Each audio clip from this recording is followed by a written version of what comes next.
स्वागत करते हैं आपका इंडस स्पोर्ट एंड एनालिसिस में।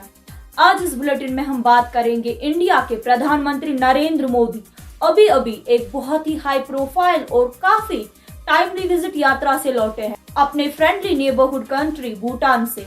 इंडिया में चुनाव प्रचार शुरू होने के बावजूद प्रधानमंत्री नरेंद्र मोदी की भूटान यात्रा ये संकेत देती है कि नई दिल्ली छोटे हिमालयन किंगडम के साथ अपने संबंधों को किस लेवल तक इम्पोर्टेंस देती है।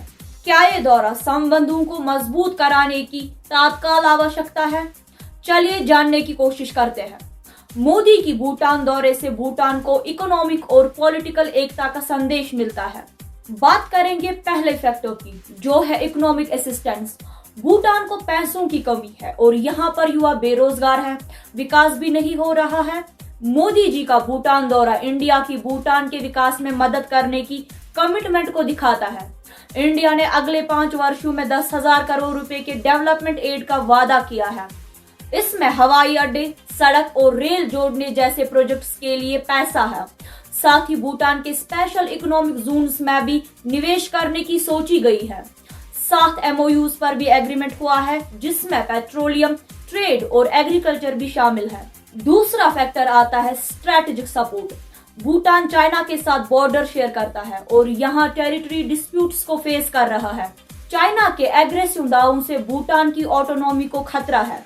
इंडिया को चाइना के इन्फ्लुएंस को रोकने और भूटान की सिक्योरिटी में मदद करने में स्ट्रेटेजिक इंटरेस्ट है। इंडिया भूटान को सपोर्ट करके बीजिंग को एक स्ट्रॉन्ग मैसेज भेजता है रीजनल स्टेबिलिटी और भूटान के दोस्ती के लिए। आपको बता दें कि भूटान का लक्ष्य है कि गैलिफू माइंडफुलनेस सिटी GMC को विकसित करके रोजगार और इकोनॉमिक ग्रोथ को बढ़ावा देना। उनका एम है एक कार्बन नेगेटिव विशेष इकोनॉमिक सेक्टर बनाने का, जो non polluting companies, IT centres, hospitals, schools और रिजॉर्ट्स को आकर्षित करेगा। उनका उद्देश्य है एक ट्रेडिशनल इकोनॉमिक सेंटर को बनाने का, जो उनके लिए नए रोजगार के क्षेत्रों को खोल देगा। ये एक स्पेशल इकोनॉमिक क्षेत्र होगा इन्वेस्टमेंट को अट्रैक्ट करने के लिए। साथ ही देश को इकोनॉमिक चेंज की योजनाओं को आगे बढ़ाने का एक माध्यम भी होगा और उन्हें इंडिया की सहायता चाहिए इंफ्रास्ट्रक्चर विकास और कनेक्टिविटी में।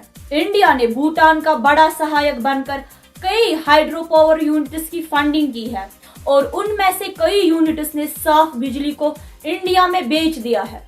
चूखा हाइड्रो पावर स्टेशन एक 336 मेगावाट का प्रोजेक्ट है, जो 1986 से 1988 में शुरू हुआ था। इसके बाद कुरिचू, ताला और मंदीचू जैसे और 3 प्रोजेक्ट्स हुए। मार्च में भूटान के प्रधानमंत्री ने न्यू दिल्ली की यात्रा की और वहां से प्रेसिडेंट और PM से भी मिले। जल्द ही उसके बाद मोदी भूटान गए। ये विजिट दिखाती है कि दोनों देश अपने इम्पोर्टेंट रिलेशनशिप को मजबूत करने में काम कर रहे हैं। भूटान को चाइना के दिलाम जैसे जगहों पर बॉर्डर डिस्प्यूट्स की मिलिट्री के दबाव का सामना है।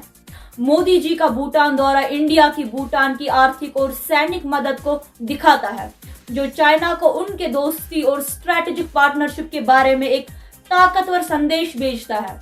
आपका इस स्ट्रेटेजिक विजिट के बारे में क्या कहना है?